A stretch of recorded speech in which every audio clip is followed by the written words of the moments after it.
Agora, olha só o segundo texto que a gente tem aqui.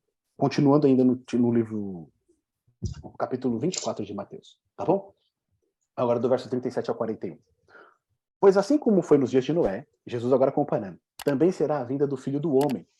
Porquanto, assim como nos dias anteriores ao dilúvio, comiam e bebiam, casavam e davam-se em casamento, até o dia em que Noé entrou na arca e não o perceberam.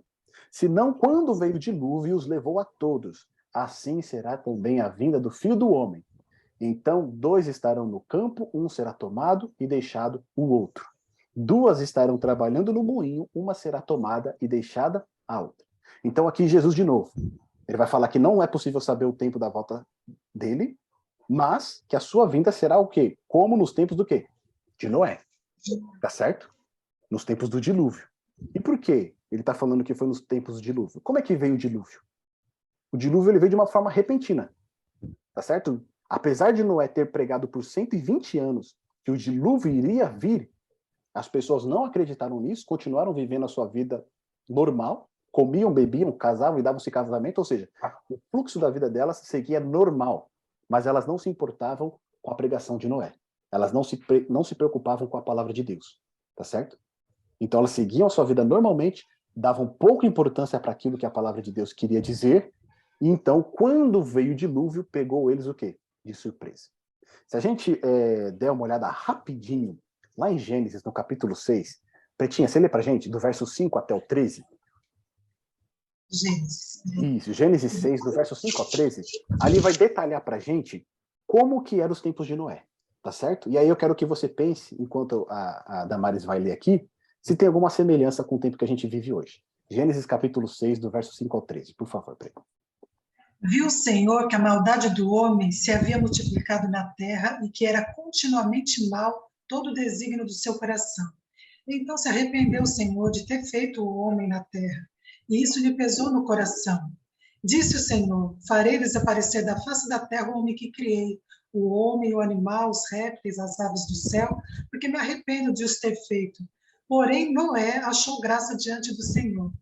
Eis a história de Noé. Noé era um homem justo, íntegro, entre os seus contemporâneos. Noé andava com Deus. Até o 13? Isso aí. Então, olha só, o que a gente percebe aqui, como era a sociedade nos tempos de Noé. O coração e os pensamentos do homem, eles eram continuamente o quê? Maus. Eles praticavam o quê? A maldade, a iniquidade. Ou seja, tudo o que eles pensavam eram neles próprios. De como eles iam se dar bem, como é que eles iam lucrar, como é que eles iriam, né, poder explorar o próximo. Ou seja, numa sociedade totalmente corrompida, Deus ele se entristece por ter criado o homem.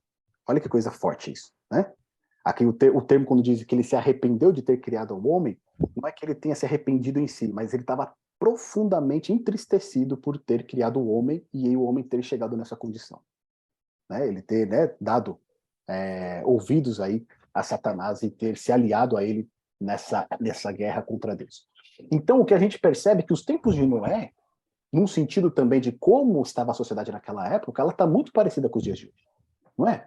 Ou seja, a gente percebe que a gente está vivendo um momento difícil, a gente está passando por uma situação complicada, e mesmo nessa situação difícil, muitas vezes, pessoas, em vez de se unirem por um propósito maior, por um bem maior, o que elas fazem? Elas procuram enxergar como que elas podem ganhar alguma coisa nessa situação, como elas podem se dar bem, como que elas podem passar a perna uma na outra. Ou seja, já não existe a empatia, a compaixão ou o amor ao próximo. Né? E isso cada vez mais vai diminuindo, como um dos sinais que Jesus já havia alertado anteriormente. Né? Por se multiplicar a iniquidade, o amor se esfriará de muitos. Então, os tempos de Noé são os tempos que nós estamos vivendo hoje. Tá certo? Assim como foi nos dias de Noé, será também o quê? A vinda do Filho do Homem. Um outro ponto que a gente identifica também, qual que é? As pessoas seguem vivendo normalmente e pouca atenção dão para a palavra de Deus. Comem, bebem, casam, dão esse casamento, trabalham, prosperam, lucram, mas e a comunhão com Deus? E o conhecimento da palavra? E o conhecimento das profecias que apontam para o final dos tempos? Deus seja louvado porque nós estamos fazendo esse estudo, porque você está participando dele. Seja aqui online, seja depois assistindo o vídeo pelo YouTube. Então já vou até aproveitar aqui para pedir para você que está assistindo pelo YouTube, né, não se esqueça de se inscrever no canal, curtir o vídeo, comentar, compartilhar, tá bom? Então olha só, as pessoas se interessam muito para as questões do dia a dia, e acabam se esquecendo das questões que são primordiais, fundamentais, que são o quê? É a palavra de Deus. E aqui a gente vai ver que Jesus, ele vai utilizar o exemplo de Noé para falar que a sua vinda também é o quê? Juízo sobre a terra. Por quê? Olha que interessante que ele diz aqui nos versos 39, 40 e 41. Ele vai falar o quê? Na vinda do Filho do Homem será como o dilúvio.